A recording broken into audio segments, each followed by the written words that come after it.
Grikkjum í dag. Hvað var það sem var að gerast hjá þínu liði í þessum leik? Við fórum mjög vel inn í leikinn og við einhvern veginn komum inn í leik svolítið bara tilbúin til að fara í alvöru fæt við þær. Þær eru stórar, þær hafa styrk, þær hafa hæð á okkur. Þannig að við ætlum bara að koma vel á móti þeim og við vorum að ná því í fyrri hálfleik og vorum 14 stigum í hálfleik og svo fór þetta bara ekki vel fyrir okkur seinni hálfleik.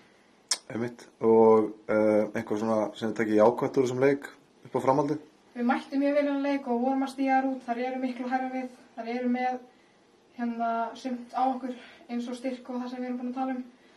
En við vorum virkilega að reyna til eitthvað punktana frá því sem var kannski ekki að fara nóg vel í síðustu leikum. Þannig að við erum að fara upp á við. Ok. Hvað er svo framhaldið okkur? Hvað er næsti leikur? Næsti leikur er Bretland og við erum bara mjög ákveðnar að mæta vel í þann leik. Við kepptum mótið þeim í fyrra og það bara fór ágætlega. Þannig að næstu 2 leikir við ætlum að taka þá. Ok, er einhver sem vill segja við fjölmörgu aðdáendurna sem bíða heima á Íslandi? Það var okkar sigur komið, þið verður bara að halda áfram að horfa. Takk fyrir.